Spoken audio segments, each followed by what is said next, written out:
wrestling fans of the internet. Welcome back to another episode of the MainLine at Linwood Wrestling Legends. As always, we are coming to you live and direct from an abandoned warehouse in Linwood. So if you love wrestling as much as we do here at Linwood Wrestling Legends, then you just gotta hop on that MainLine. As always, I'm your faithful host and color commentator, John. We got another action-packed, bone-crushing slamboree for you tonight, folks. And I got a bad feeling this one's gonna get ugly one way or another. But without any further ado, let's go ringside right now and check out the first match.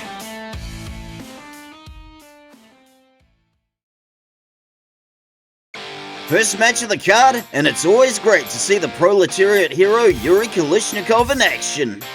The Boxburg butcher Yanda Slagter, not so much.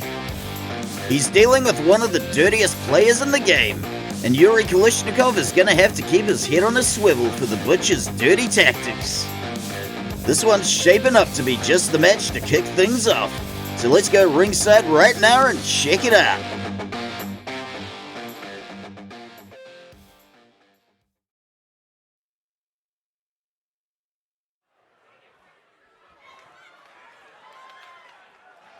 The following match is scheduled for one fall.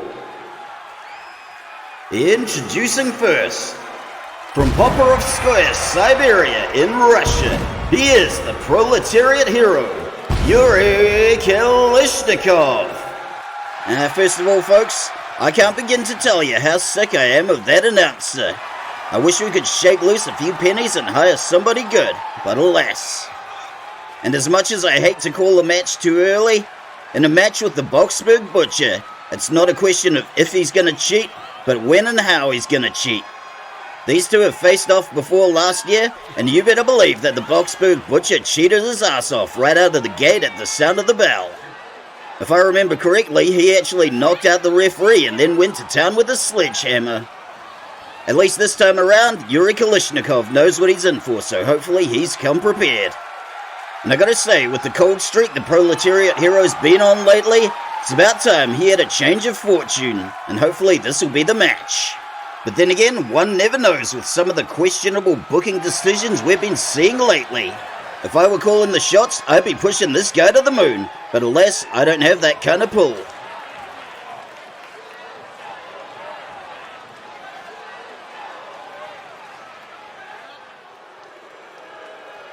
And his opponent, representing Broforce 1 and accompanied by his manager Corey 312.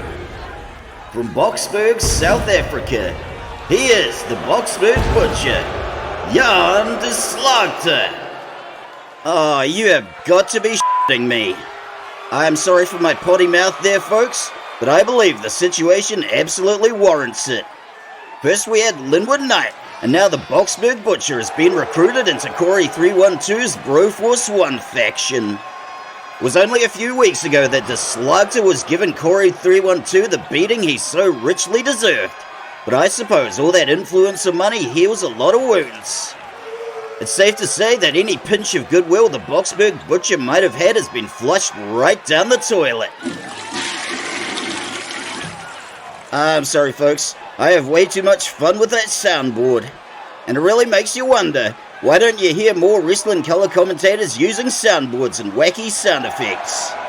I suppose it's a good thing for me that I'm the only one I know doing it, because the next person to do it is going to be compared to me, and I desperately need that validation.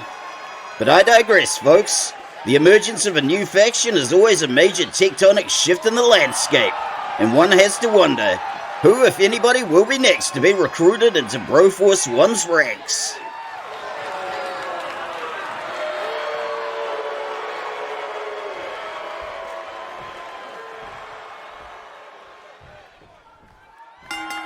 Referee Tom Herb rings the bell, and what have we got going on here? Oh yeah, I thought that was too good to be true, and we are starting off with the mind games already. Kalishnikov is not having any of the Butcher's crap, and he is letting him know. De Slagter shooting in with a single leg. He is grabbing that ankle and slamming it against the canvas. Kalishnikov is not done yet, and we got the push off. And folks, as much as I hate to bum you out, I have some tragic news. And he is going for the armbar. Can he make him tap or snap? Butcher is powering out. And as I was saying, I have tragic news. I did not win the lotto last week. But if I hit the jackpot this week, you'll be pleased to know that my offer of one free pizza to be collectively shared by all subscribers of this channel still stands. The Butcher's got him right where he wants him, and he is looking to do some dirty business. He absolutely lives for the thrill of humiliating his opponents in front of a crowd. We got a little collar and elbow. There's the whip, and we got some ballet, and the Butcher goes into the corner. And look at that, we got the Tree of Woe. His manager, Corey312, cannot be happy about what he is seeing right now. Can he get the pin? What? And we got a kick out on the one. And if Corey312 could please move away from my disc, that would be very much appreciated, because I don't like you. Kalishnikov hitting that dive and knee to the head. But that's enough about things I don't like, so let's talk about what I do. And I would very much like you to like this video and subscribe to Linwood Wrestling Legends. Kalishnikov going for the crossbody, but he misses the mark. Nobody home.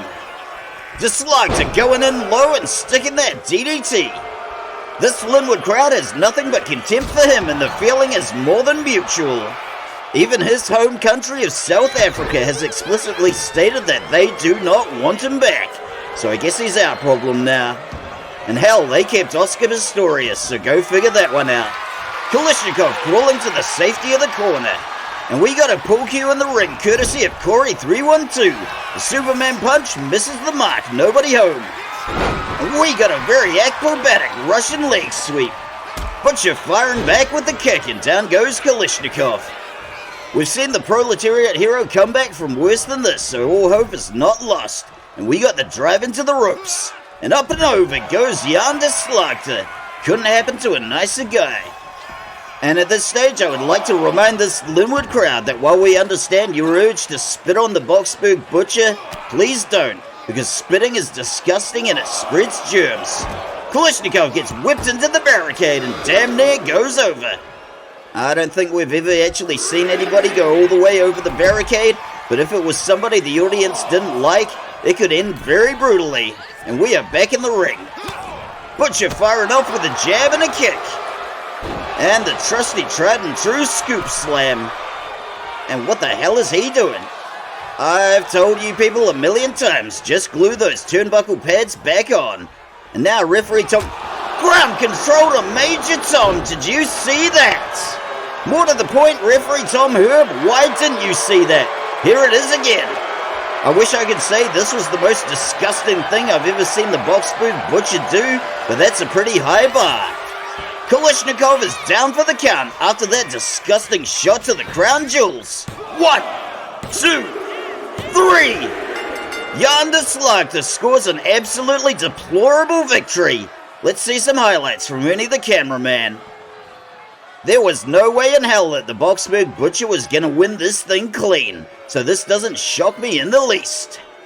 What may be even more disturbing than this is the appearance of Corey312 as yonder Slagter's manager.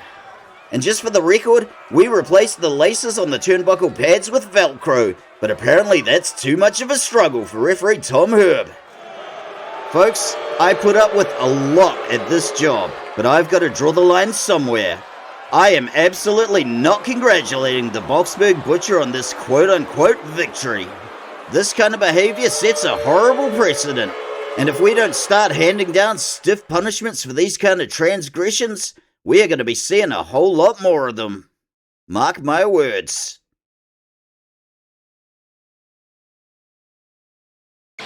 After winning the Mystery Box PLE 2 weeks ago, La Femme Brutale Marisa DuValier is going to be riding high, but she's got some unfinished business.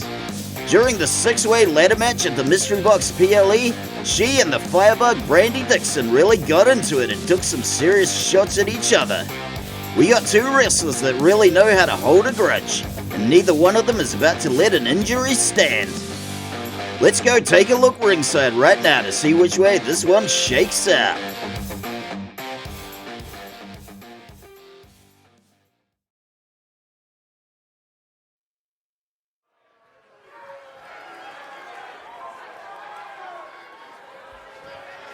The following match is scheduled for one fall.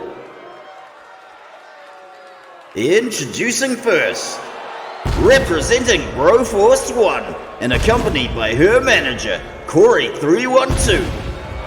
From Marseille, France, she is La Femme Brutale, Marisa DuValier.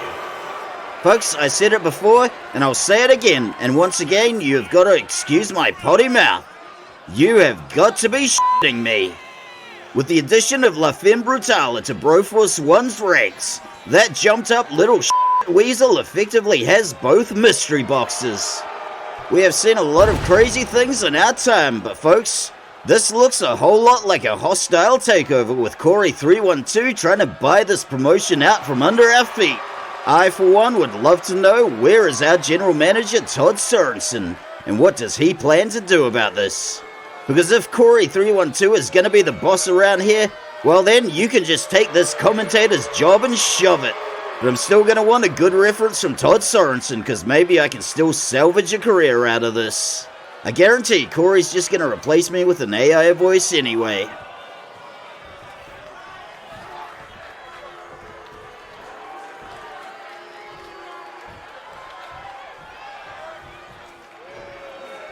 And her opponent, from Libertyville, Alabama in the United States, she is the Firebug, Brandy Dixon. Well, I gotta admit, I'm a little disappointed that Brandy's not wearing that sweet costume that she wore to the last PLE. It made her look like one of the X-Men, and it works surprisingly well with all those jailhouse tattoos. As somebody who's no longer attracted to Brandy Dixon after a lot of therapy, I have a very complicated history with her, but I am absolutely in her corner tonight. Somebody's got to stand up to Corey312 and Broforce 1, and Brandy may be the unlikely hero we all need. A victory for our little firebug tonight would be quite the speed bump for Broforce 1. And Brandy, if you can pull this off, I may consider dropping those charges against you.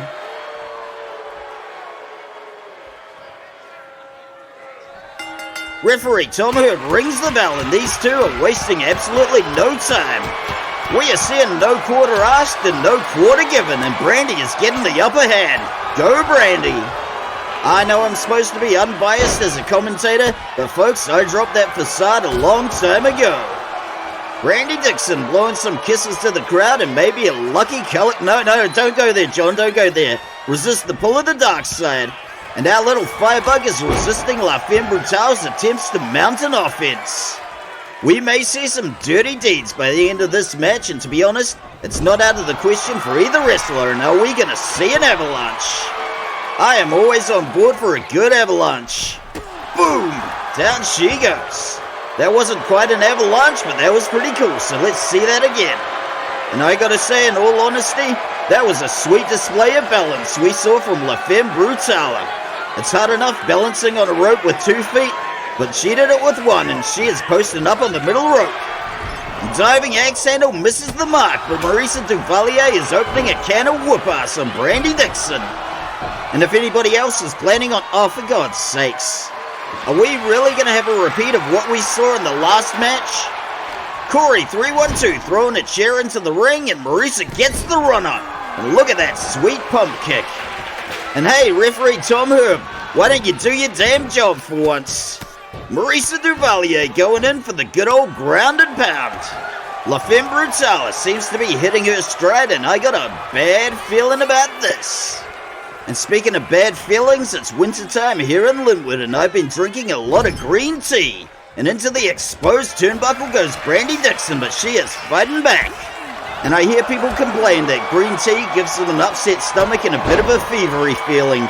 But folks, that's how you know those tannins are working and doing their thing-a-ling-a-ding-dong. Brandy looking for support on the turnbuckle, and for her sake I hope she's got a few moves, and apparently she does. That was quite the reversal. We got the run-up and the last-second evasion from La Femme Brutale, laying her out with the step-up enziguri. So folks, if you drink some green tea and it doesn't make you feel queasy and feverish, maybe next time add some more tea bags. Brandy going outside the ring to safety, but she is coming back. We got a nice little counter there, and now she's going for something off the springboard. No luck with the Superman punch. Nobody home. And what is going on? What the crap was that? La Femme Brutale breaking out the brass knuckles. And where is referee Tom Herb? We are only 2 matches in, and so far this show has been a gigantic monument to the incompetence of referee Tom Herb. And can she get the pin? 1. Kick out after the 1. And this is why everybody should hate referee Tom Herb. He sucks and he's bad at his job. Brandy hitting that elbow drop and looking for a little payback from those brass knuckles. We are seeing a whole lot of crummy behavior from Broforce 1, and I got a bad feeling this is going to be a recurring theme. Our little firebug getting straight up tied to the whipping post, but she is not down and out just yet. For a short wrestler with a delicate frame, Brandy Dixon can hit surprisingly hard.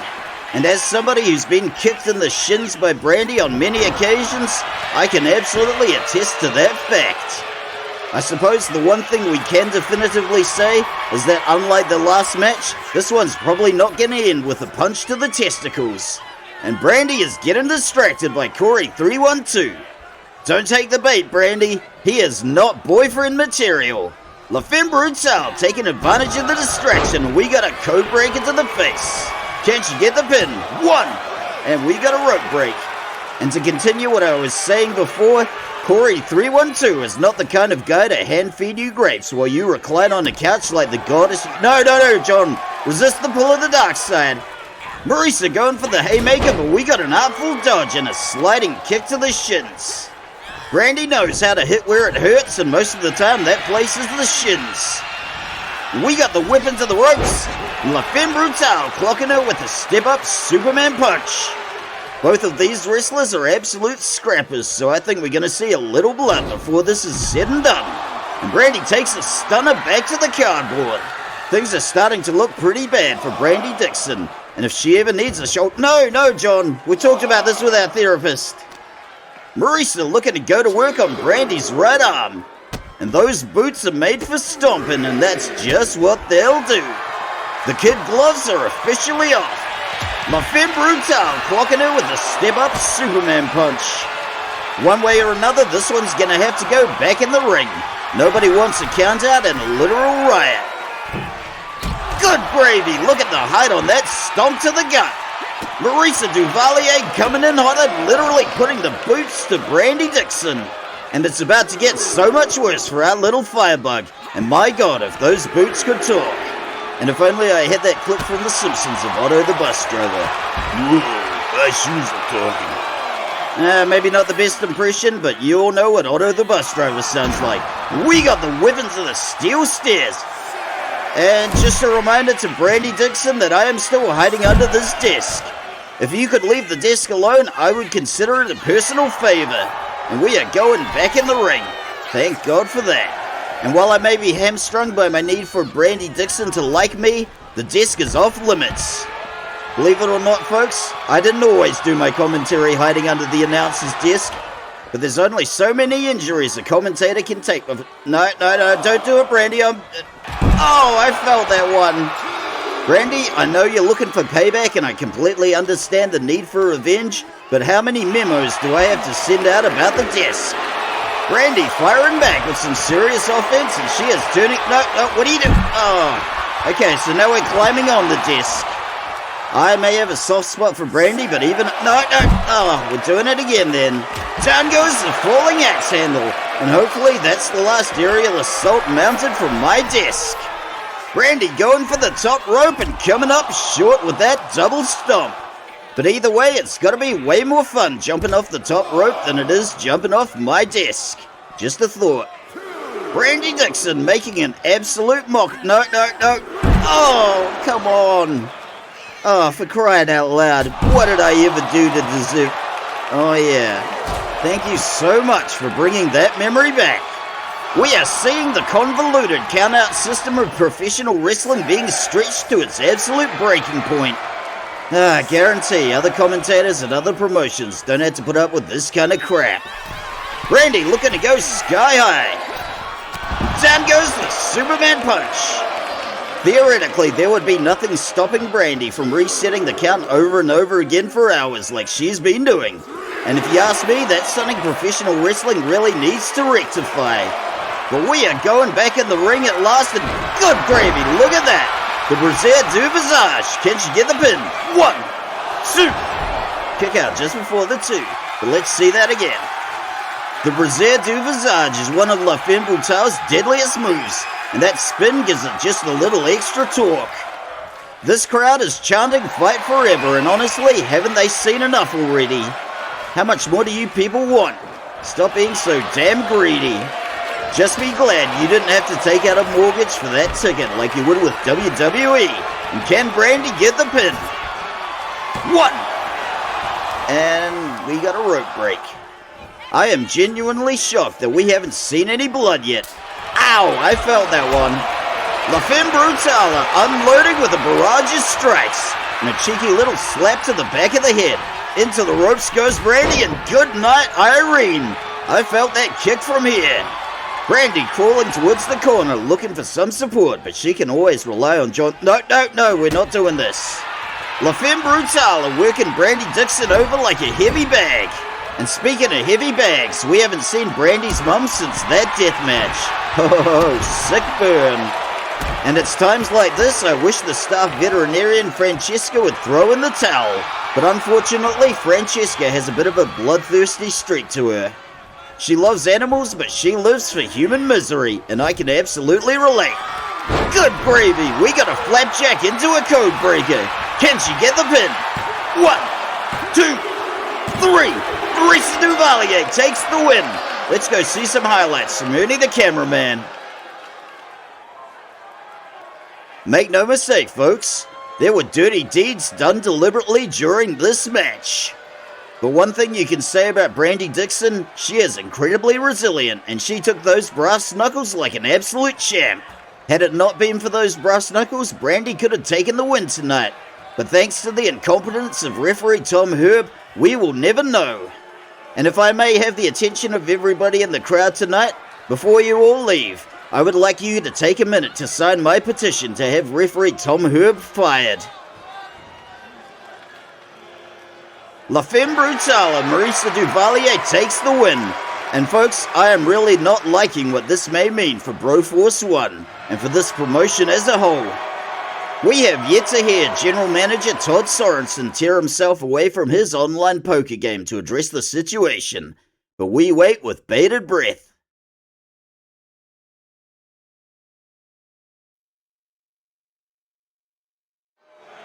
And it's about time. Nice of you to finally show up, boss. Hopefully now we can finally put a lid on some of this chaos and confusion we've seen tonight. One only hopes.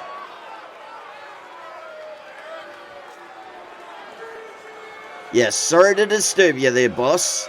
Must be tough for the people at the top. I suppose at least it's poker and not Roblox. But hey, who am I to judge? And here comes Big Daddy to lay down the law. God, I hope he punishes some of the wrestlers by making them call him Daddy. Okay, I don't like where this is going, and this doesn't sound like anybody's going to be made to call anybody Daddy. I'm guessing this is just going to be a slap on the wrist. Well, gee, boss, when you put it like that, what can we do? We certainly wouldn't want to interfere with bums on seats and merch sales now, would we? And that right there is the first sensible thing you've said tonight, Daddy. If he puts Corey 312 in his place, I'll call him Daddy all he wants. You might be overstating the case a little there, Daddy. Let's be honest, all these people are here for me, John the commentator. And that's why Corey 312 will never buy me, Daddy. Alright folks, you know and I know it's coming, so let's just play along. And who saw that coming? Certainly not me. You know the drill, people of Linwood. Start booing and keep booing until you feel dizzy. If you're not feeling dizzy, you're not booing hard enough. And that is the worst name I have ever heard for a wrestling promotion. And this guy thinks he can go into competition with us? For one thing, where's he gonna find a commentator as good as me? As much as I hate to play devil's advocate, if he really wants to empty out a slot bucket and take it with him, ... And that right there is a very disturbing mental image. Just when I thought I couldn't hate this weasel anymore. And I apologize once again for my potty mouth. And I hate to say it, Daddy, but that is highly illegal.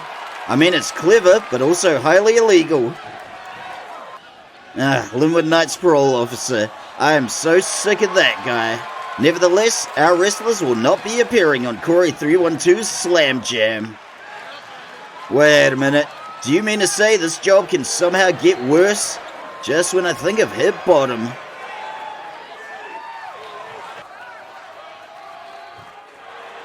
My boss, Todd Sorensen. Make no mistake, good people of Linwood, this situation is far from over. I don't know how this is all going to shake out, but rest assured, your buddy John the commentator is not for sale.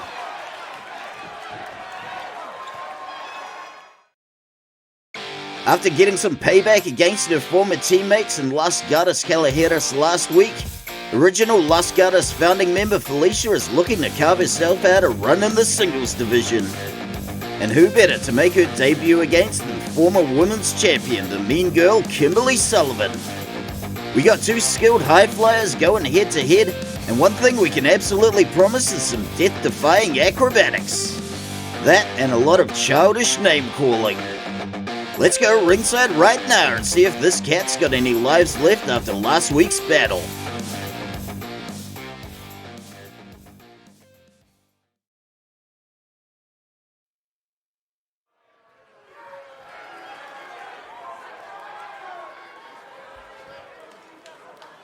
The following match is scheduled for one fall. Introducing first, from Brisbane, Queensland in Australia, she is the mean girl, Kimberly Sullivan. If we're going to start having our wrestlers poached by an upstart promotion, could we not have started with this disgraced former women's champion, the mean girl, Kimberly Sullivan? These are important questions here, people. After losing all those champions' privileges she got with her ridiculous diva-esque demands, you better believe the mean girl is wanting to claw her way back up to the top. And as much as it may pain her to do it, she is going to have to make eye contact with poor people every step of the way.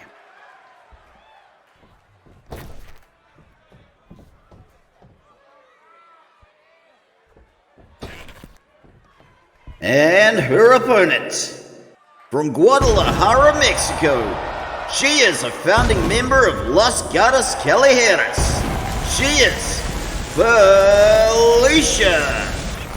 Now folks, you've seen some of the wrestlers that we have at this promotion. As you can imagine, our substance testing protocols are, well, shall we say, pretty lax. But I'm thinking we really need to start testing for catnip. Now folks, I don't want to turn this into one big long anti-catnip PSA, but if we can convince all the little kittywinks out there not to throw their lives away on the nip, then maybe we have used this platform for something good today. It would be a first.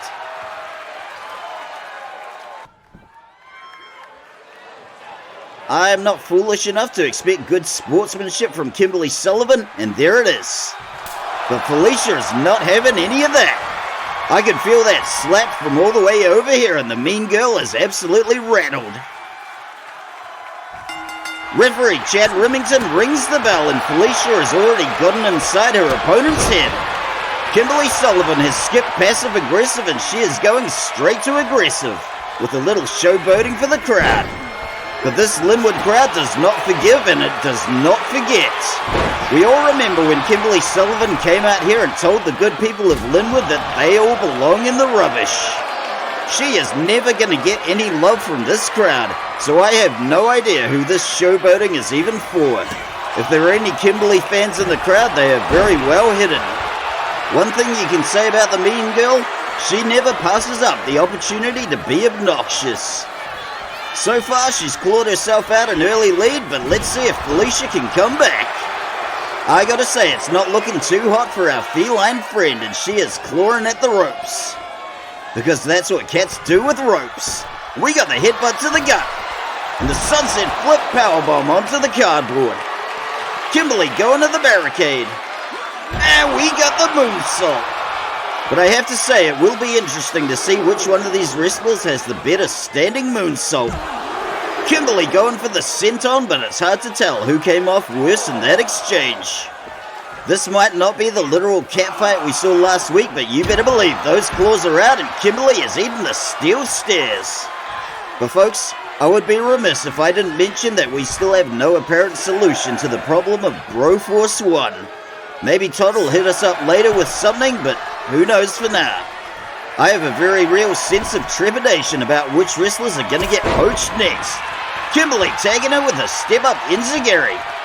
And if Corey312 even thinks about poaching Lady Liberty for his whack new wrestling promotion, he and I are going to have serious problems. But whatever else you say about the mean girl, it cannot be denied that she is one hell of a gymnast.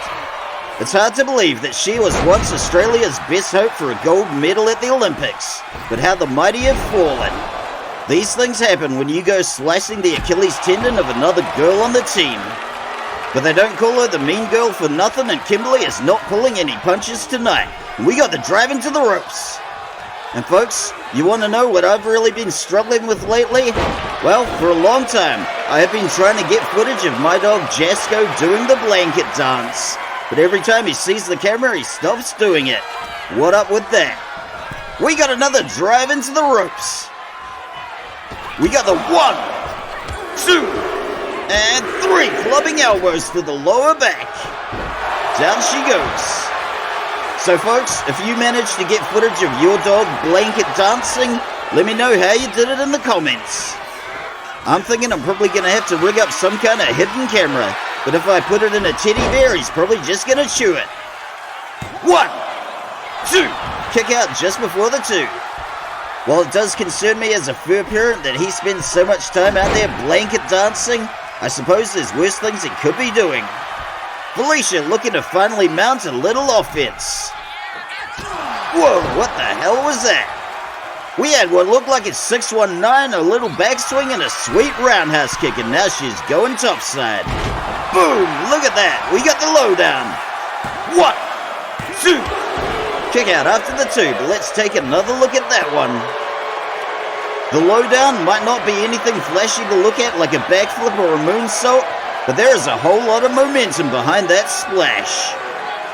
Both of these wrestlers are very talented high flyers, so we are going to be seeing a lot of sweet aerial action. We got the weapons in the turnbuckle. Felicia going up top again. And boom, there goes another lowdown. I know technically it's a variation of the frog splash, but that's what I'm calling it. And I hate to call this match too early, but the mean girl is looking like she is in real trouble. Boom, look at that standing moonsault with the lovely walkover. Let's take another look. I gotta say straight off the bat, this standing moonsault is a lot less obnoxious than the one Kimberly Sullivan does. And the cheeky little walkover is just the cherry on the sundae. It's still early days yet, but I'm looking forward to seeing what Felicia is gonna bring to the women's singles division. Kimberly Sullivan getting tied up like a pretzel and wrenched through the ropes. Couldn't happen to a nicer person. And there goes the step up enziguri, and the mean girl is out of the ring. This one is going to the cardboard, and for God's sakes, please stay away from my desk. It's already taken more than enough abuse. No, what did I just... Oh, for God's sakes. We got the redirect from Kimberly Sullivan, and hopefully that's the end of that. Into the steel stairs goes Felicia. Now they're 1-1. We've been seeing our wrestlers spending a lot of time on the cardboard lately, and that's why we should replace it with a moat full of alligators. Just my 2 cents. I don't know who's going to dig the moat or where we're going to get the alligators, but that's not really my problem. Mean Girl going topside, and we got the falling Superman punch. And here it comes, folks. Kimberly's much more obnoxious standing moonsault. Let's take another look, and you tell me if that one's not more obnoxious. Maybe I'm a little biased because I find everything Kimberly does obnoxious, but I stand by my opinion. We got a little tussling and bustling, and Felicia is thumping her way out. Felicia grabbing Kimberly by the scruff of the neck and sending her across the cardboard for a merry little jog. Felicia looking to go to work on Kimberly's right arm, and boom goes the knee drop. Hopefully this means we're finally going to see Kimberly get a little comeuppance. But this one's going to have to go back in the ring sooner or later, and thankfully we are going back. What the hell is going on? We got some more shady business going on with those turnbuckle pads. Referee Chad Remington is getting distracted, and I don't like where this is going. Oh god, it's Felicia. Good gravy! Just when you thought we were done with those dirty deeds, here's another. Theoretically, I should be outraged, but on the other hand, Kimberly is the recipient, so what ifs? Is that going to be enough to take the pin? Not even a 1 count. Better luck next time, Felicia. Going off the springboard and the moonsault misses its mark. Nobody home. Kimberly is going to be looking for a little payback after that shot with the brass knuckles. We got the whip into the ropes, Kimberly goes low, and boom, Hurricane Rana. I don't know who Kimberly is strutting her stuff for, but this Linwood crowd is not impressed. If you come out here and tell the people of Linwood that they belong in the rubbish, that is something they will never forgive you for. And boom, there goes the botched facelift. Normally that one would get a replay, but Ernie the cameraman just doesn't feel like it tonight. Kimberly with a club and straight to the back, and we got the whip into the corner. And folks, are we going to see an avalanche? The good people of Linwood came here tonight looking for an avalanche, and by golly, that is exactly what they just got. An avalanche Hurricane Rana. Roll that one back, Ernie. As much as we all may hate Kimberly Sullivan, I think we can all agree that a good avalanche always deserves a replay, and that was a good avalanche. Kimberly with the handspring off the ropes and straight into a Pele kick. Mean Girl going topside, and we may be about to see something cool. And here it comes. Boom! That was a 720 splash. 1, 2. Oh my god, that was a small miracle. Let's see that one again. Felicia just managed to narrowly avoid the countout by a whisker, which makes sense because she's a cat. And cats have whiskers. My logic on that one is absolutely bulletproof. Felicia crawling on all fours, and boom, we have first blood. I'm truly amazed it's taken this long. This kitty cat better have a few lives left, otherwise it's going to be a victory for Kimberly Sullivan. Kimberly off the springboard with the somersaulting clothesline, but nobody home. Felicia is done playing patty cake, and she is bringing out the heavy artillery. Looking to snap the Mean Girl's arm, and we wish her the best of luck. Going for the claw swipe, but Kimberly with the artful dodge. We got the backstabber. And speaking of backstabbers, if any other wrestlers on the roster want to join up with Broforce 1, I, John the commentator, will make your life a living hell. We're going to see another obnoxious standing moonsault, and boom, there it goes. Can she get the pin? 1, 2, 3. Kimberly Sullivan takes the win. Let's go see some highlights from Ernie the cameraman.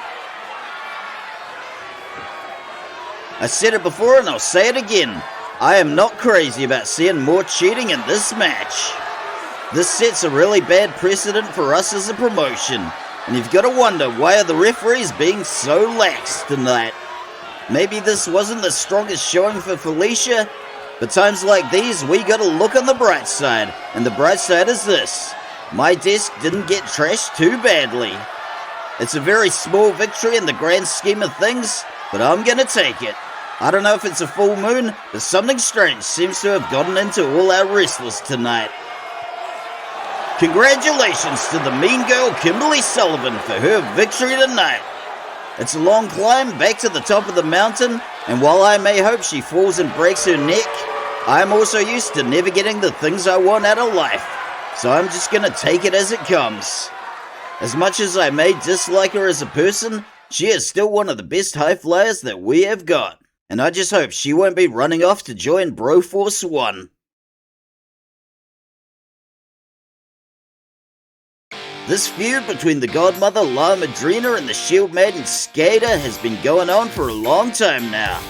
We've been seeing a lot of really aggressive back and forth between these two, but tonight they are taking it to the steel cage.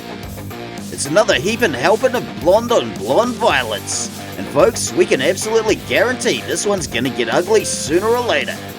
There's nowhere to run to and no referee to jump in and save you. So let's go there right now and see these two bitter rivals duke it out.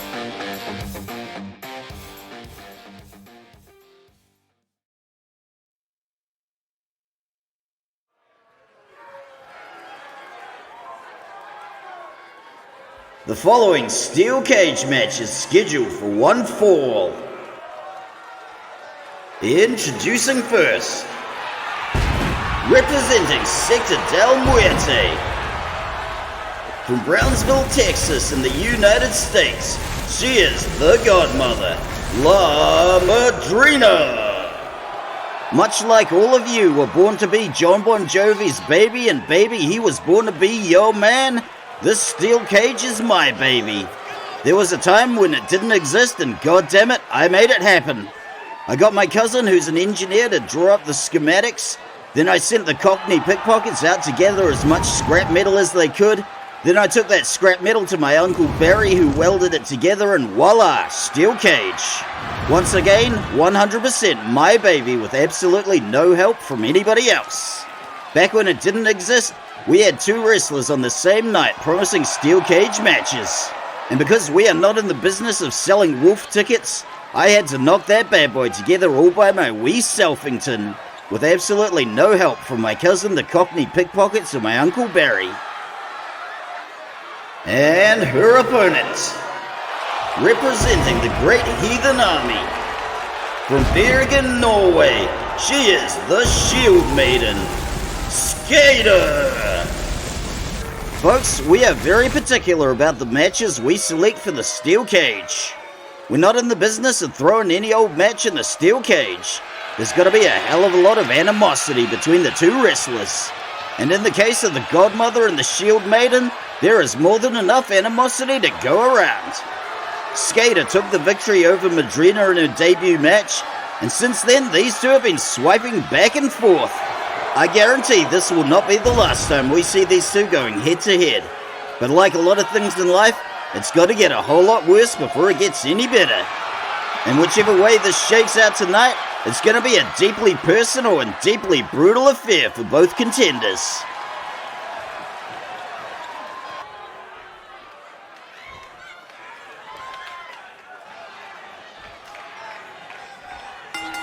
The cage is lowered and referee Tom Herb rings the bell. Madrina coming in hot with a haymaker knocking her down, and there goes the shotgun dropkick. Just when we thought we were done with blonde on blonde violence, this match rears its ugly head, and look at the height on that kick. It's not going to be enough for the godmother to punish her opponent. She is going to be looking to absolutely humiliate her. And referee Tom Herb's got to be absolutely loving this match. For one thing, all he has to do is occasionally count to 3, so there is no way he can possibly screw it up, unless he forgets what comes after 2, and folks, I am not ruling out that possibility. And I would like to thank both of the people that thus far have signed my petition to fire referee Tom Herb. I'm sure the rest of you people in the crowd will fall like dominoes, so it's just a matter of time. Absolutely nothing fancy here, just a grab of the head and a slam to the mat. The godmother is not even breaking a sweat, and this is looking like another day at the office. But it seems these days a person can't go to the office without getting clocked in the eye. That's just a sign of the times. 1! And as much as I hate to admit it, without referee Tom Herb here in the ring, it is very hard to follow the count. Skade looking for a little payback and slamming her opponent's head against the mat. This one's got all the makings of a bloodbath, and we are about to see a slobber knocker. The slobber is indeed being knocked. And once again, to answer all you perverts out there, no, we will not collect that slobber, bottle it, and sell it to you. On the other hand, if you want to buy this bottle of slobber from one of the slobber knockers in the women's division that's totally not slobber from a Great Dane or a St. Bernard, then you can pick them up for $20 a pop at the merch stand. I swear to God, some of you wrestling fans are like Kiss fans in terms of what kind of crap you're willing to pay money for. And we got a little fan service there for the lonely middle-aged men in the crowd. Thank you very much. The Shield Maiden trapped in the corner, and are we gonna see an avalanche? I think we might. And apparently not. I have no idea what happened there, but somebody zigged when they should have zagged. Skade daring her opponent to get back to her feet. And folks, if you're wondering what those strange noises are in the background, we are having another incursion from that rogue fox terrier. We got the godmother in the powerbomb, and she is about to get the snake eyes. Slumped into the corner, and she is at the mercy of the Shield Maiden. But there will be no mercy. There will also be no refunds for any of you that purchased slobber from the slobber knockers in the women's division and now regret it. If you came down with buyer's remorse after figuring out those stray hairs were from a St. Bernard, then that is very much on you, my friend. We got the whip into the ropes and straight into a big boot, and we officially have first blood. Skade going for the clover leaf, and can she make her tap or snap? Godmother manages to power out, and just once I'd like to see somebody choose snap, and what do we got here? Boom! That was a powerful 1-2 combination. One of the Godmother's deadliest tricks, so let's see that again. Between the double elbow to the collarbone and the kick to the face, this is bad news bears for the Shield Maiden. And uh-oh SpaghettiOs, we're about to see that sultry elbow drop. It's broken a million hearts and a million ribs. Can she get the pin? We got the kick out before the one, and once again folks, it is very hard to follow the count without a referee slamming his hand on the mat. But I am nothing if not a professional, and I'll make this work. This crowd is chanting fight forever, and to be honest, I don't think they've really considered the implications. But then again, this crowd is not very clever. Prove me wrong, people of Linwood. Prove me wrong. Madrina has taken the upper hand and waiting for her opponent to rise to her feet, and we got a float over neck breaker. Theoretically, I could come out from under the desk for these steel cage matches, but you know what?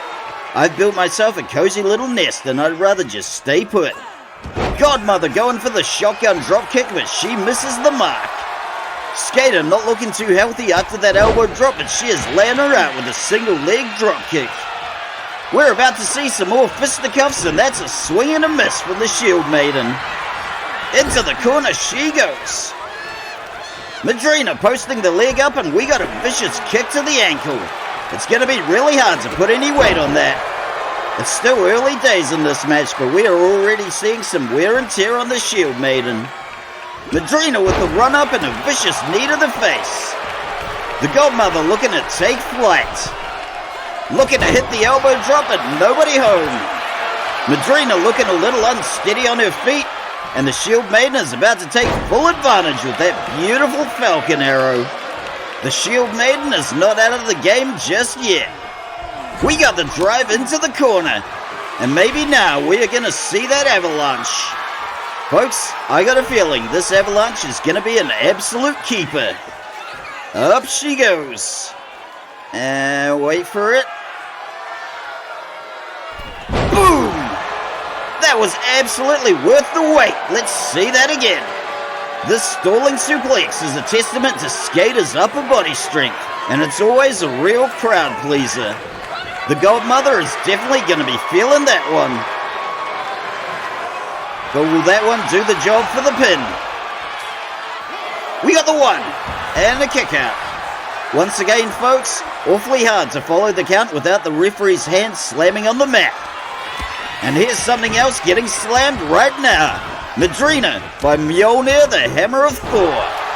Can the Shield Maiden take the pin this time around? We got the one, and the kick out.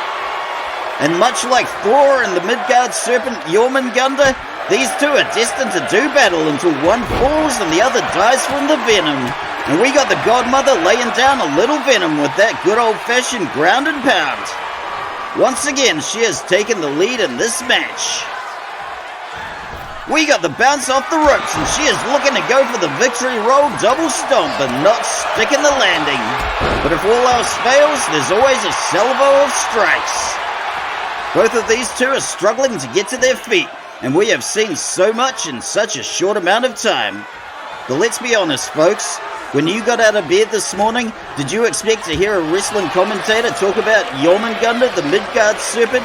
Because if you did, I want to be on whatever kind of meds you're on. Skade looking to take back control, but the Godmother hits back with a jawbreaker. And we got another good old-fashioned ground and pound. Sometimes you just can't beat the classics. We got the double knee drop and into a backflip. That was brilliant. Let's see that again. You've really got to hand it to the Godmother. She knows when to bring the razzle-dazzle.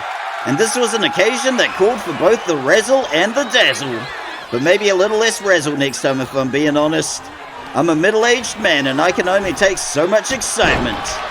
Madrina laying her out with a leg lariat off the rebound. What the hell is going on here? I have seen enough dirty deeds already to last a lifetime. And once again, we are playing silly buggers with the turnbuckle pads. We got the whip, a little ballet, and the Godmother's trap backfires spectacularly. And because this is happening in the steel cage, there will be no referee to replace that turnbuckle pad. That exposed turnbuckle is going to be a hazard for the rest of the match. We got the drive into the ropes, and we got another wrench. Skade's arm must be in agony. Madrina is determined to make use of that exposed turnbuckle, and we got the whip. That thing is really going to leave a mark. Just as well, our staff veterinarian Francesca has the hookup for the really sweet painkillers. That said, when Brandy Dixon kicked me in the shins earlier this week and I asked Francesca for an ice pack, she told me to stop being such a big baby and walk it off. But there is going to be no walking off this damage getting done to the Shield Maiden. We got another weapon straight into the exposed turnbuckle. Madrina is milking that hazard for every last drop of damage she can do. Normally I'd be asking, hasn't the Shield Maiden suffered enough? But apparently the Godmother doesn't think so. And another victory roll double stomp is thwarted. The Shield Maiden saw that one coming. Needless to say, this isn't the first time these two have faced each other. They know each other's tricks by now, and they know exactly what they're in for when they step in the ring, or the cage. Into the ropes goes the Godmother, but the intercept is thwarted. And we got another good old-fashioned ground and pound. Those things might bore me to tears in the UFC, but I can't get enough of them here. And here's another one for good measure. Rounded off with a cheeky little slap across the face, just to add a little insult to injury. That's something you'd never see in UFC, and you know what? That's their loss. Skade's got her by the scruff of the neck, but the Godmother is thumping her way to freedom. I'm kind of amazed either of these two can stand at the moment, but we are going to see Mjolnir, the Hammer of Thor, once again. Is there anything left of the Godmother's spine after that, and can she get the pin? We got the one, we got the two, and the kick out, but let's see that again. It doesn't get much more primal than this, folks, and we see the Godmother being absolutely pounded into the canvas. I wouldn't be surprised if that left a dent on the mat. Neither one of these two is in a hurry to roll over and admit defeat. And once again, Jormungandr is the Midgard Serpent who holds the Titan with his belly. Over the shoulder and straight into a backbreaker. It's hard to tell who's winning the love of the crowd, but there are a lot of people in the crowd tonight that are Team Skade. We got another drive into the corner, and the avalanche is denied. And there goes the reversal.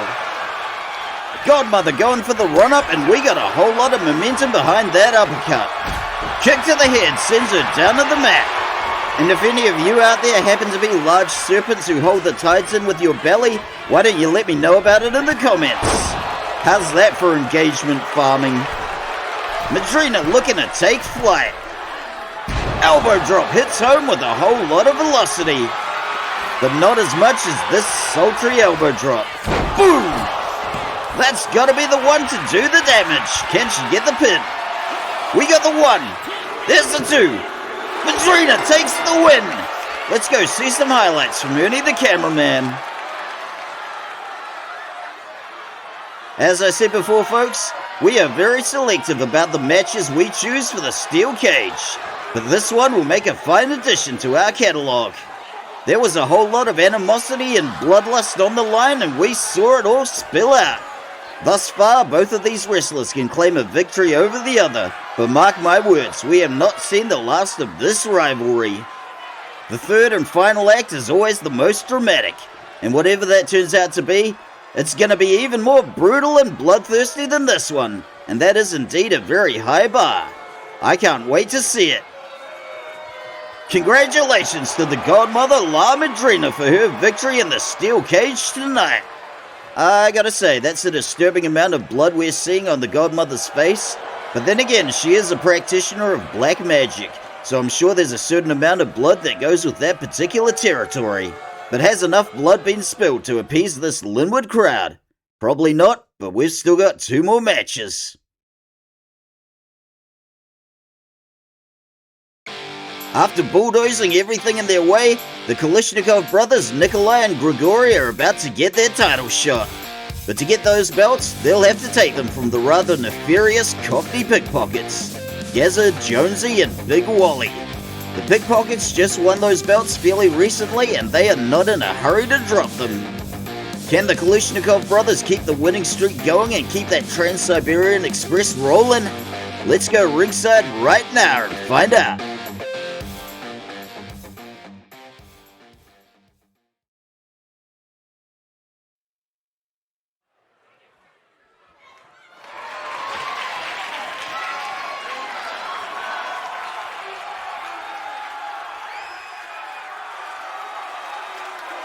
The following LWL Men's Tag Team Championship match is scheduled for one fall. Introducing first, from Rostov-on-Don, Siberia in Russia, Nikolai Kalishnikov and Grigory Kalishnikov are the Kalishnikov brothers. After bulldozing everything and everyone in their way, these Siberian powerhouses, Nikolai and Grigory Kalishnikov, have finally reached the summit of the mountain. If I'm being honest, I always just assumed that their opponents for the title match would be Urban Legion. The Cockney Pickpockets winning those titles was a gigantic upset that was not on my bingo card. Nevertheless, the Kalishnikov brothers have already beaten the Pickpockets once.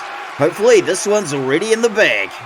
And I say hopefully because those 3 crumb bombs having the belts is a real black eye for this promotion.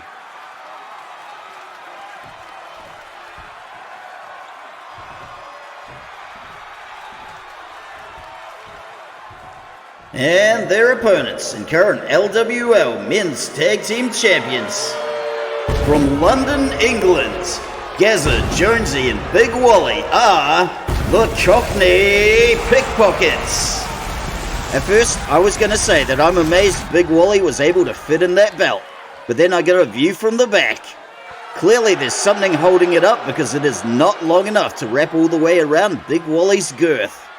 And I'm not saying this to body shame Big Wally or anyone else, but I'm taking that as a sign that the Cockney Pickpockets were never meant to wear those belts.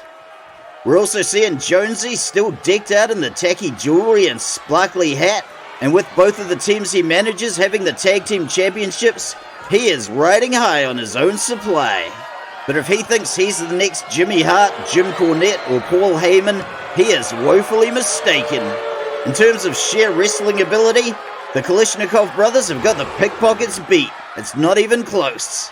But we're looking at some of the dirtiest players in the game right here, so I'm foreseeing a lot of dirty tricks on the part of the Cockney Pickpockets.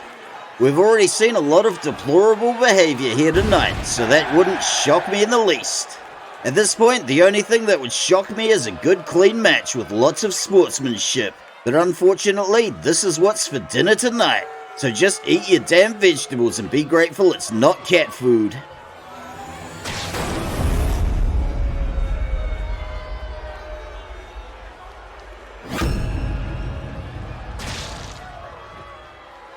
And speaking of damn vegetables, be sure to pick up some fries or Cajun wedges at our concession stand tonight.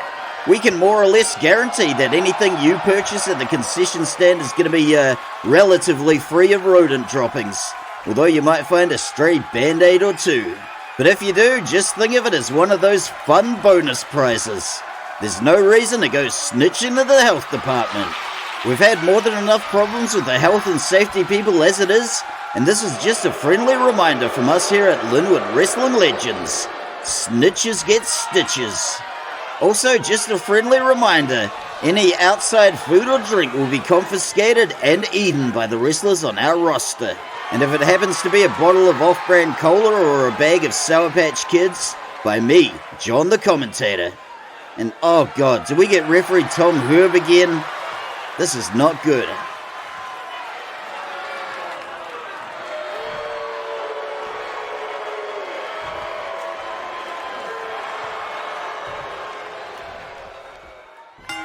Referee Tom Herb rings the bell and Big Wally is laying down the law. And it wouldn't be a Cockney Pickpockets match without a Your Mother Can Kiss Me bum. I get that you boys have a catchphrase, but that one's gonna wear out its welcome real soon. While I always hated Jey Uso's yeet from day one, everybody else is really starting to hate it too. So as far as catchphrases go, you gotta keep it fresh and keep coming up with new material. Grigori looking to break down the big man's armor. An opponent like Big Wally can take a lot of lumps, so it's just a matter of chipping away. It would have been nice if Jonesy had taken some of that money he spent on tacky jewelry and sparkly hats and bought Big Wally a nicer pair of pants than those $3 track pants he's wearing. But then again, I'm probably the wrong person to be giving anybody financial advice, and Big Wally is kicking back. What's good for the goose is good for the gander, and Grigori takes a pummeling into the mat. His brother Nikolai is helplessly watching from the apron, and Big Wally hits that hip bump. It's early days in this match, but Grigori is already looking a little unsteady on his feet, and into the corner he goes. We got the tag to Gaza. Oh, for God's sakes. Fellas, I've said it before, and I'll keep saying it. That right there is some low-effort crap. What we just saw was the wrestling equivalent of a reaction video. Low-effort crap. And we got the tag to Nikolai. And if you think I'm being unduly harsh to people who make reaction videos, I would put it to you that I'm not being nearly harsh enough. Well, I could never create anything, so let me just play something somebody else made without asking permission, sit there slack-jawed and occasionally say something like, "The thing you just saw is what happened," or "Bro did this, bro did that." If you make reaction videos, you're making the internet a worse place. We got Gaza headbutting Grigori off the apron. We got the roll-up into the pin. 1! And we got a kick-out. And folks, I didn't mean to get so polemic there, but it's a subject I feel very strongly about. Nikolai going to town with a little ground and pound. And believe me, you should have heard the original draft of that rant. I wasn't holding back. And we got the tag to... damn it, I thought I was past this. We got the tag to Nikolai's brother. Whip into the ropes and an assisted power slam. Let's see that again. Just when I thought I had a handle on pronouncing Grigori's name, this happens. And while it's easy enough to say the name Grigori at a casual pace, it's very hard to spit out if you go in rapid fire. And we got Grigori going to work on Gaz's ankle. These teams have faced off before, and this match is probably going to be a matter of who learnt their lessons and who did their homework.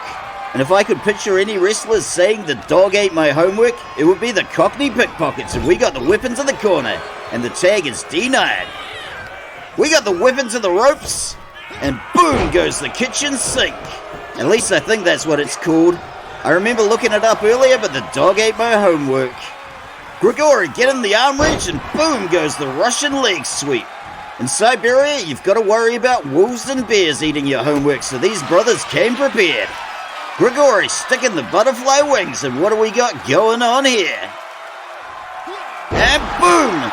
Stalling butterfly suplex. I don't think I've ever seen that one before. And I know what you're thinking, folks. But John, everything's digital now. Nobody has to worry about animals eating their homework anymore. I'm sure we'd all like to think that now, wouldn't we? The dogs, wolves, and bears are all very clever, and they've got with the times. If you're not careful, they'll eat the laptop or tablet on which you do your homework. We got the whip into the corner and the tag is denied. And if you're one of the unlucky few who's had your homework eaten by a wolf or bear, be sure to drop a comment below and look at the height on that kick. Somebody's been taking Miss Venice Beach's yoga lessons. I'm a little shocked we haven't seen any egregious cheating at this stage of the game, but there's still plenty of time for that. And as much as I hate to body shame Big Wally, I'm seeing somebody who desperately needs a few of Miss Venice Beach's yoga lessons. Then again, the thought of Big Wally in a pair of tight yoga pants is something I wish I could scrub from my imagination. Why'd I have to go and do that to myself? We got another whip into the ropes and a real sloppy collision there, fellas. Grigori with the takedown. 1, 2, and we got a kick out. I'm also amazed we haven't seen any boo-boos from referee Tom Herb. And what the hell is Big Wally doing on the outside? We got the Kalishnikov special. Can he get the pin this time? 1. Kick out after the 1, but let's run that one back. And I've said it before, but I'll say it again. There is a real economy of motion to the way Grigori does a Kalishnikov special. Whatever was going on between Big Wally and Nikolai outside of the ring, thankfully seems to have stopped. Oh, for God's sakes. Can't we have one match without somebody removing a turnbuckle cover? I've told you people a million times, just glue the damn things on. Grigori taking a bump from Big Wally and going to the cardboard. Believe me, folks, if I'm ever running a wrestling promotion... Oh, God, please don't be what I think. Oh, good gravy, look at that. Gaz has got the brass knuckles and we got cheating from the Cockney Pickpockets. Who would have thunk it? And I got a bad feeling that someday somebody is going to be using all these replays from Ernie the cameraman as evidence in a court case. But we'll cross that bridge when we come to it.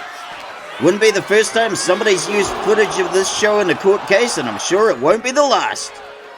Ow! Suplexed into the barricade. Grigori is being put through the grinding mill.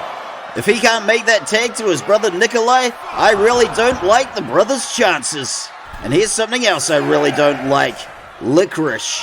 Every time somebody's tried to butter me up with a gift of licorice, it's had the opposite effect and made me hate them forever. We got the artful dodge there from Grigori as he narrowly misses the elbow. Gazza showing off some of the boxing skills he learned in that youth detention center. And speaking of which, here he goes, laying down some Queensberry rules. Grigori hits the canvas. Let's take another look at that. Believe it or not, all three of the Cockney Pickpockets did time at the same youth detention center for the same offenses. You know, now that I say that out loud, there's really nothing shocking about that. And we got the drive into the corner. And the tag is denied. We're seeing a little old-fashioned kinetic chess and Gazza hits back with the elbow. Gazza is probably the best technical wrestler out of all three of the Cockney Pickpockets, but I would still describe his skills as marginally competent. And we got the tag to Big Wally. Once again, fellas, this is some real low-effort crap. Big Wally going for the suplex, but Grigori's got the counter. And here's something I've been thinking about for a while, folks. While they might not be trained luchadors, I think the Motor City Machine Guns would have been amazing in AAA. That rapid-fire cruiserweight style they got would have gone down an absolute treat. I know a lot of people are expecting them to show up in AEW, but honestly, I wouldn't hold your breath. Besides the fact that Alex Shelley is working on his 3rd degree, both him and Chris Sabin are doing stuff with the band they got going on, and they've actually got a really cool distortion pedal that's just come out. But folks, I am no industry insider, and this is just the speculation of a diehard Motor City Machine Guns fan who follows Alex Shelley on Instagram, and that was a beautiful Sambo throw. Big Wally starting to feel a little wear and tear, and we got the tag to Nikolai. Big Wally coming in and knocking him down with a body block. Oh, not again. Apparently we haven't seen enough cheating tonight. Big Wally going for the choke slam into the military press. And down to a power slam. We got the 3-in-1. And I officially take back some of the things I said about Big Wally's lack of wrestling skill, but not all of them. Into the ropes goes Nikolai. Big Wally goes low, and what the hell was that? Nikolai going for the bear hug, and there goes the belly-to-belly suplex. And when all else fails, go to the tried and true ground and pound. But I gotta say, I'm a little amazed we haven't seen Jonesy throwing any pool cues or chairs into the ring. But I suppose there's still plenty of time for that. And we got the forward Russian leg sweep. Big Wally is not looking like a happy camper. And we got the tag to Grigori. We're a ways into the match and both of these teams will be looking to stitch this one up. Grigori coming in with the ripcord and the shoulder block. Posting up off the middle rope, and down goes the fallen axe handle. We are starting to see the limitations of Big Wally's cardio, or lack thereof. Into the corner he goes, and tag is Dina. But seriously folks, if Big Wally collapses from exhaustion, I don't think anybody here can move him. And there goes the exposed turnbuckle that referee Tom Herb didn't feel like replacing. And this is why all you people in the audience should sign my petition to have referee Tom Herb fired. And actually folks, I take that back. I think Helena from the Coven might be the only person who can move Big Wally should he collapse. But is she even here tonight? Once again, the exposed turnbuckle claims another victim. And referee Tom Herb, anytime you feel like putting that bad boy back on, you can just go ahead and do it. We got the drive into the corner and Big Wally is making the most of that exposed turnbuckle. This might not be an avalanche, but it's just as cool. Not cool enough to deserve the replay treatment, but still pretty cool. Can he get the pin? 1, 2, and we got a rope break. It's starting to look pretty grim for the brothers Kalishnikov. Grigori in particular has been through the grinding mill, and Jonesy has thrown them back into the ring. Finally, referee Tom Herb is putting it. Good God, I felt that one from here. Another shot to the crown jewels. Run it back, Ernie.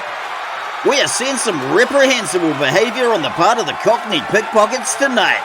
Between that one and the brass knuckles earlier, Grigori must be in a world of pain. Big Wally trying to knock Nikolai off the apron, but he saw it coming. Looking a little distracted by Nikolai, but thankfully that gives Grigori the time to recover. Grigori shooting in low and stacking him up. 1, and we got the seesaw. And the breakup from Nikolai. It was a long shot, but it was worth a shot. And at this stage, the only shot the Kalishnikov brothers have is if they can tag in Nikolai. And we got Big Wally into the home corner. And there go the shoulder barges. And the clubbing straight to the back. We are seeing a lot of sweat dripping off Big Wally, and he is going to need a nap after this one way or the other. Crawling to the safety of the corner. All of a sudden, we got Jonesy trying to insert himself into the match and distract Grigori. He's given Big Wally the precious time to recover. Clubbing straight to the back and up and over the ropes he goes. And straight off the apron to the cardboard. We got the tag to Gaza. One can only hope the Pickpockets don't have too many more dirty tricks up their sleeves. Gaza going sky high with that body splash. This cardboard has seen a whole lot of wear and tear tonight, and we're going to have to order a lot of pizzas to replace it. And what do we got here? Boom! That was the Shaftesbury screwdriver. One of Gaza's deadliest moves. Let's take another look. Well, I have never been to Shaftesbury myself. With a name like that, it's got to be positively delightful. But there was nothing delightful about that. Big Wally looking to get a few shots in. And here comes Jonesy. Gaza misses the mark with that flying Superman punch. Grigori gets whipped across the cardboard, and how did that... Oh, no, Gaza, don't do it. Can't we have one match without you hoodlums trashing my desk? You know, folks, every week I think to myself, it can't possibly go more off the rails than that. And every week these wrestlers keep proving me wrong. Oh, God, let's just get it over with, Gaza. Are you happy now? You've trashed my desk and we've got first blood. I'm amazed it's taken this long. If ever there was a time for our staff veterinarian Francesca to throw in the towel, surely it's this match. Nikolai getting headbutted off the apron because why not? Gaza looking to take flight again. But belay that thought. And down goes the falling axe handle. Can he get the pin? 1, 2. My God. With everything Grigori has been put through in this match, I can only describe what we are seeing as a truly inhuman amount of grit and tenacity. The Kalishnikov brothers did not come this far to roll over so easily for these three crumb bums. Gaza trapped in the corner and he gets laid out with the Grizzly Magnum.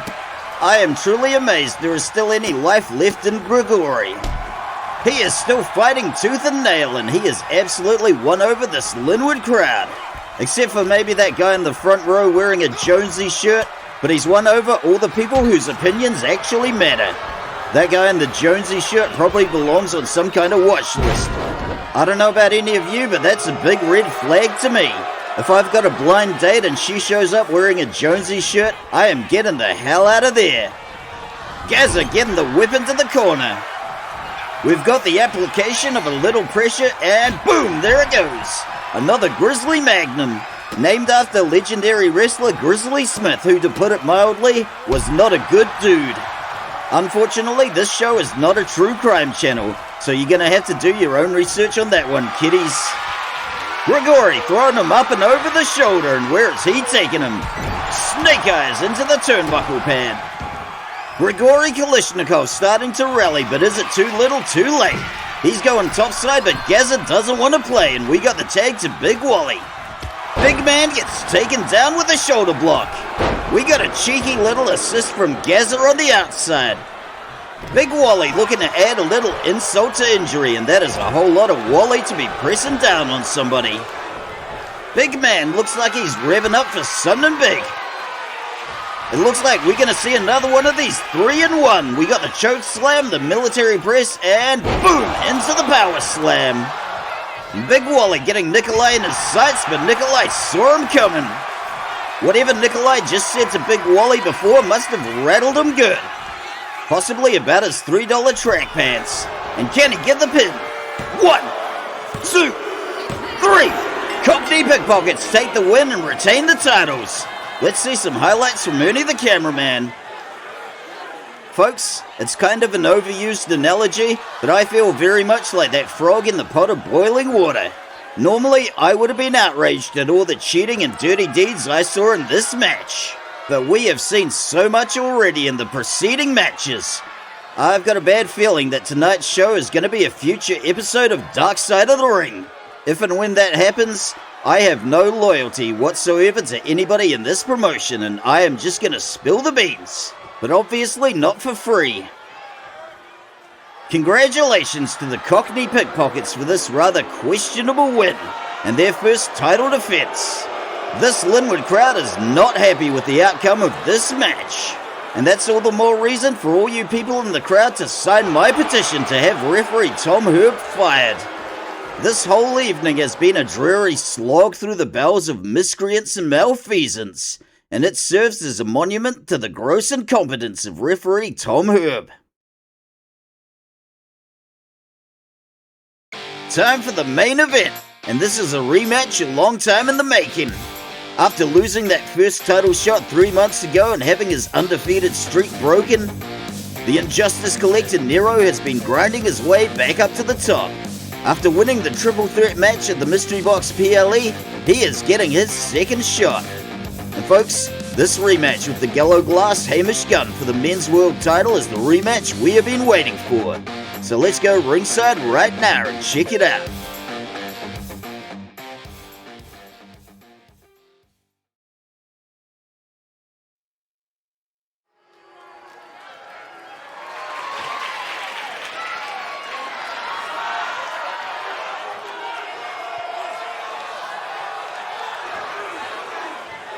The following LWL Men's World Championship match is scheduled for one fall.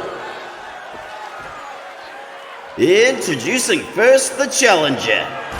From Havana, Cuba, he is Hell Unleashed. He is the Injustice Collector. He is Nero. This is the rematch we've all been waiting for, folks. And just like Holyfield versus Tyson 2, there will be blood.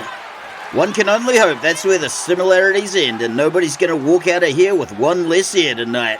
We've already seen a lot of deplorable stuff so far tonight, and it would be nice if just for one match we can keep the low blows, brass knuckles and missing turnbuckle covers to an appropriate minimum. Nobody wants to be on an episode of Dark Side of the Ring, so for God's sakes, keep this one sporting, fellas. Consider it a personal favor to your good buddy John the commentator.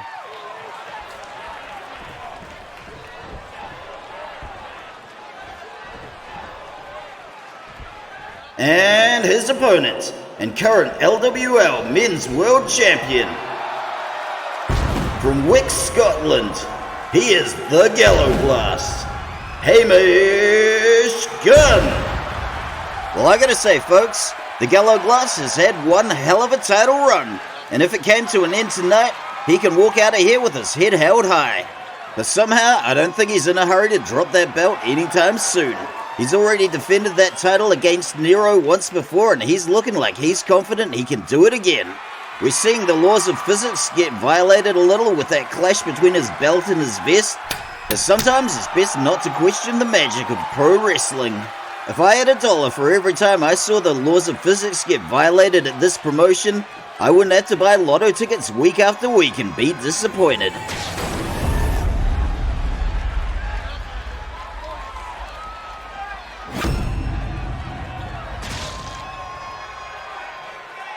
And praise the Lord, folks. We have got none other than referee Zekajahira Mayabesh Jones calling the shots. We've been suffering the incompetence of referee Tom Herb all evening, but referee Zekajahira Mayabesh Jones is a real referee's referee. I've never heard anybody count to 3 the way he does, and the way he slams his hand on the mat while he's counting, well, that's just poetry in motion.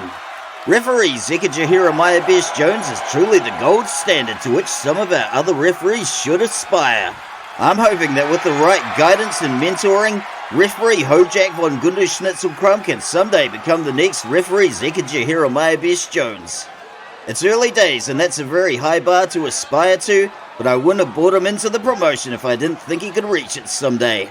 And I think if we can get him to stop crying when children throw paper aeroplanes at him, he can absolutely get there someday. But for now, there's nobody better than referee Zekajahira Mayabesh Jones to call this match. Referee Zekajahira Mayabesh Jones rings the bell, and these two are not wasting any time. If this was a cartoon, these two would be rolling around in a big cloud of dust. Nero getting the upper hand, and look at that tilt-a-whirl DDT. We've seen the Injustice Collective bring in his A-game in the last few matches, and this match is probably going to be no exception. And come to think of it, if this was a cartoon, we'd see a lot more wrestlers dropping anvils on each other. And I'd be lying if I said there weren't a few wrestlers here that I would like to drop an anvil on. There's probably a downside to that I'm not seeing. And if somebody tries to drop an anvil on me, I can just whip out my umbrella and I'll be safe as houses. I'm also thinking if I painted a tunnel on the wall, I could probably fool a few of the more gullible wrestlers around here. And we got first blood. Nero looking for something off the springboard, and there goes the Arabian Press. Can he take an early pin? 1, 2. Kick out after the 2. But we are seeing the Injustice Collector absolutely bring his A-game. And speaking of painting tunnels on walls, I could probably be all like, hey Jonesy, there's cider and Turkish delight at the end of that tunnel and you should run to get it. Gallow Glass going for the bear hug, but Nero is punching his way out. And look at that beautiful corkscrew enziguri. If the Gallow Glass was expecting a day at the beach, Nero has come along to kick over his sandcastle. Nero getting the run up, but the champ's got the counter and we got a reversal. The Gallow Glass is looking to make Nero pay for his hubris, and we got a 1, 2, 3, 4, 5, 6, 7, 8, 9, 10, and we got second blood. Is that going to be enough to take the pin? 1, 2, kick out just on the 2. The champ is woken from his slumber and he realizes he's got a serious threat on his hands. And what do we got here? We got the roll through and into a Piper's Pit. Just a little nod to the late great Rowdy Roddy Piper, the greatest Canadian to ever play a Scotsman. And yes, I am aware of Mike Myers. And folks, this is going to be a 1-2 punch. Boom, there goes the caber toss. And down he goes. Can the champ get the pin? 1. My God, how do you kick out of that? We just saw a 2-for-1 special with 2 of the Gallow Glass's deadliest moves. A rolling Piper's Pit straight into a caber toss.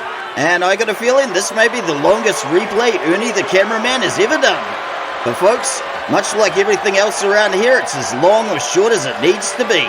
We are not working to any kind of Procrustean standard here, folks. Nero hitting the trapeze and going for the shotgun dropkick, but nobody home. And if you've never heard the term procrustian before, congratulations, you just learned a new word today.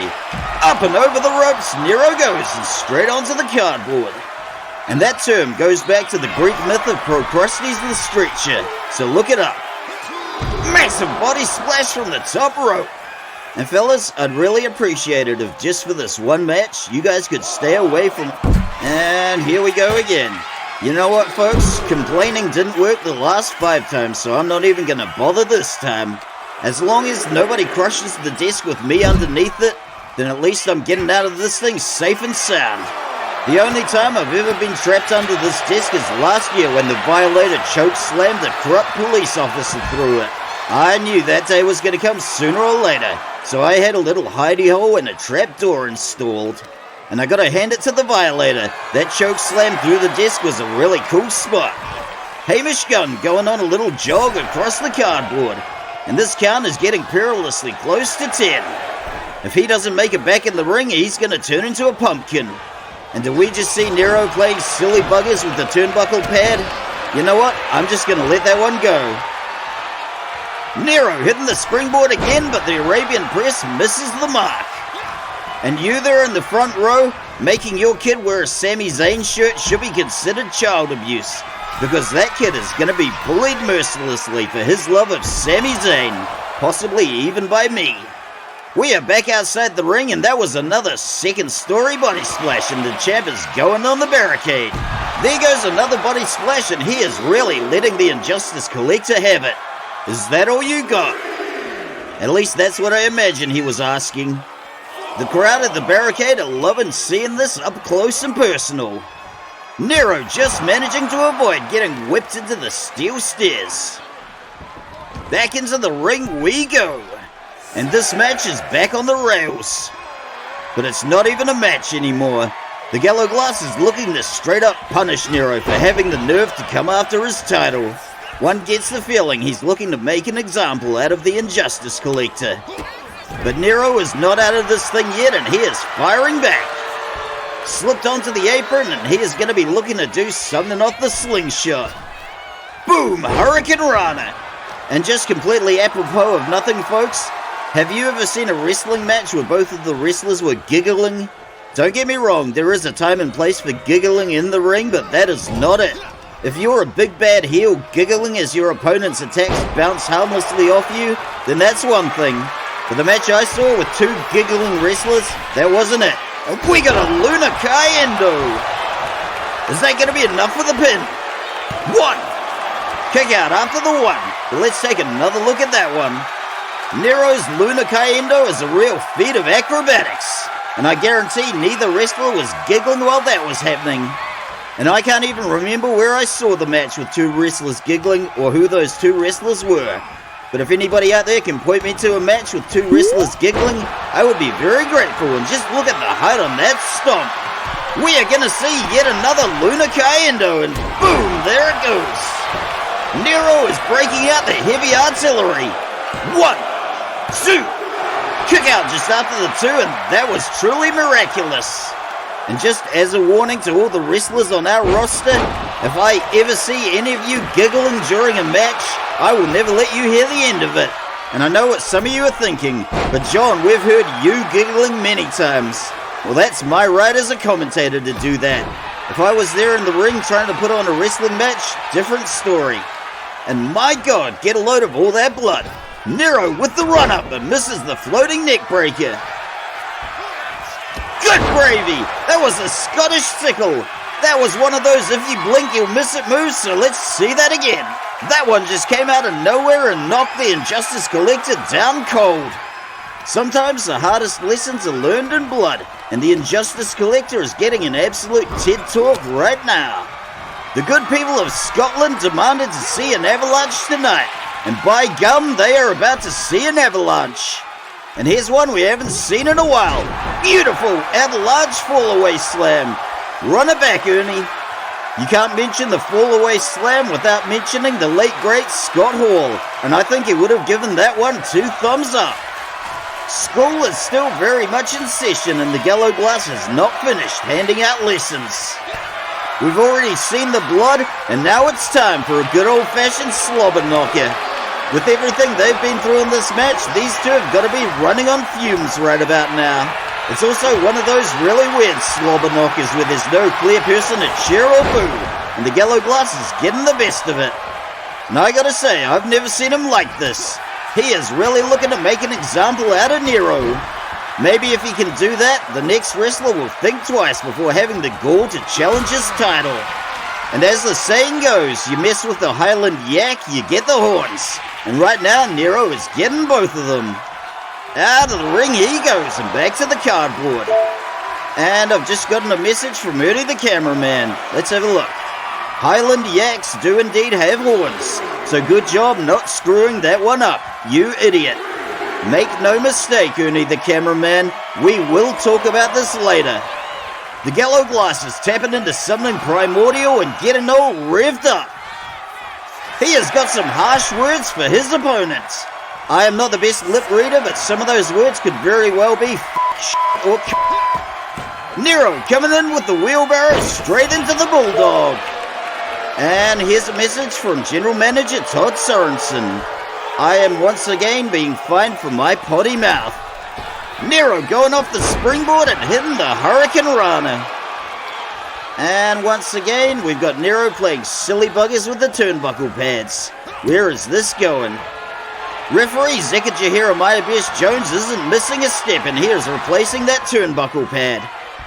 Nero dragging the champ's lifeless body to the middle of the ring like a sack of spuds. I think we're about to see it, folks. Nero is revving up. And boom! Standing 450 splash. Can he get the pin?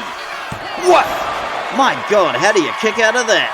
Hamish Gunn is truly living up to the Scottish reputation for stubbornness. Nero going for the shotgun dropkick off the trapeze. And what the hell was that? Did we just see a glitch in the Matrix? Once again, the laws of physics have been defied at this promotion. And once again, it's best not to ask questions. In fact, it's probably best if you all forget you saw that. I'm sure the men in black will drop by soon to wipe our collective memories. In the meantime, we got the drive into the corner. Yellow Glass gets the run up and a massive body splash. Times like this, you may find yourself asking, hasn't Nero suffered enough? Apparently, the Yellow Glass doesn't think so. Hamish Gunn looking to beat his opponent so badly that the next challenger is gonna feel it. I'm amazed Nero can stand under his own power, and we got another Scottish sickle. Folks, I've got a bad feeling this is gonna go on until Nero is out cold. But apparently he's still got a few moves left up his sleeve. We got a Frankensteiner into a pin. What? And we got a seesaw. 1, 2, and a kick out after the 2. Whatever else you can say about this match, the crowd is absolutely getting their money's worth. And when was the last time you could say that about anything you spent your money on? That said, $1.30 still gets you a liter and a half of off-brand cola, but that's about the only example I can think of. Nero with the snap air into a basement dropkick. Can he get the pin? What? And we got a rope break. The Yellow Glass is not about to go quietly into that good night. Or however it is that particular literary quote goes. Quotes from movies and classic episodes of The Simpsons are really more my area of expertise. The Yellow Glass is getting a taste of his own medicine as Nero puts him through the grinding mill. It's amazing how much height he can get on that mushroom stomp. And I gotta say, I am loving that delightful little sound effect he makes. We are going for another merry old jog across the cardboard. If the Yellow Glass can't pull himself up in time, we may have a count out, and nobody wants that. Here comes Nero. Falling axe handle knocks him back to the cardboard, and get a load of all those bruises and welts. Stiff knee shot to the face, and back down he goes. Both of these wrestlers will be looking to stitch this one up soon, so it's going to go back in the ring one way or another. And back to the ring we go. Nero missing the mark with that tope atomico. Round and round we go, and we got the whip into the corner. Rope assisted enziguri, and down he goes. And we are going to see another one of these. Boom! There goes another 450 splash. Can he get the pin? 1, 2, 3. Nero takes the win. We have a new men's world champion. Let's go see some highlights from Ernie the cameraman. We have finally seen the title reign of the Gallo Glass Hamish Gunn come to an end. But my god, what a title reign it was. He fought tooth and nail to defend that title, but Nero clearly learned his lessons from their last encounter and he came into this thing with a lot more to prove. Despite a few efforts to play silly buggers with the turnbuckle pads, it was nice to finally see a match free of low blows, brass knuckles, and people being set on fire. It took us 5 matches to get there, but get there we did, and this was one hell of a main event. Much like Terminator 2, this was the rare sequel that actually improved on the original in every conceivable way.